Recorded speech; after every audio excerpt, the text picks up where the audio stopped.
મોડાસા અરવલ્લી જિલ્લા શિક્ષણ સમિતિ સંચાલિત મોડાસા પ્રાથમિક શાળા નંબર 7 દ્વારા ચોથા વાર્ષિકોત્સવ પરવાઝની અત્યંત ઉત્સાહભેર અને ભવ્ય ઉજવણી કરવામાં આવી।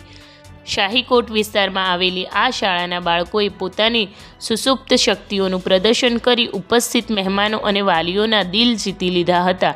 આ કાર્યક્રમનું અધ્યક્ષ સ્થાન નિવૃત્ત એડિશનલ કલેક્ટર જનાબ અબ્દુલ રઝાકભાઈ સુથારે શોભાવ્યું હતું, તેમજ મહેમાનો ઉપસ્થિત રહ્યા હતા। આ ઉપરાંત અતિથિ વિશેષ તરીકે વિવિધ બેંકોના અગ્રણી, મોડાસા નગરપાલિકાના કોર્પોરેટરશ્રીઓ અગ્રણીઓએ હાજરી આપી બાળકોના ઉત્સાહમાં વધારો કર્યો હતો।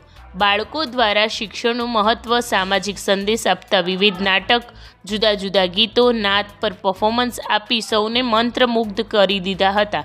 ડામ્બલેઝ, લેઝિમ, કવાલી, ફેન્સી ડ્રેસ, દેશભક્તિ ગીતો, પિરામિડ ડાન્સ, ગ્લોબલાઇઝેશન જેવી વિવિધ કૃતિઓ બાળકો દ્વારા રજૂ કરવામાં આવી હતી। આ તમામ કૃતિમાં એક પરફોર્મન્સ એ પણ હતું જેણે સૌની આંખો ભીની કરી દીધી હતી, એ હતું શાળાના દિવ્યાંગ બાળકો દ્વારા રજૂ કરવામાં આવેલ સ્વાગત ગીત।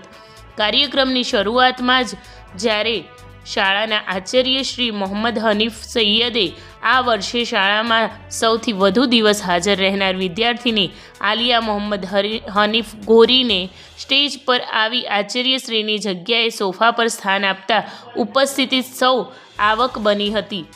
કાર્યક્રમમાં શાળાના તેજસ્વી વિદ્યાર્થીઓને ઇનામ આપી પ્રોત્સાહિત પણ કરવામાં આવ્યા હતા। શાળાના આચાર્ય મોહમ્મદ હનીફ સૈયદે શાળાની પ્રગતિનો અહેવાલ રજૂ કર્યો હતો તથા આ કાર્યક્રમને સફળ બનાવવા ખડે પગે રહેનાર SMC સમિતિના સભ્યો અને તમામ મહેમાનો તેમજ વાલીઓનો પણ આભાર વ્યક્ત કર્યો હતો। સમગ્ર કાર્યક્રમનું સંચાલન શાળાના ઉપશિક્ષક FM દાદુ અને વિદ્યાર્થીનીઓ સાલેહા શેખ અને જોયા મકરાણીએ કર્યો હતો। સિરાજુદ્દીન ખેરાડા, અરવલ્લી।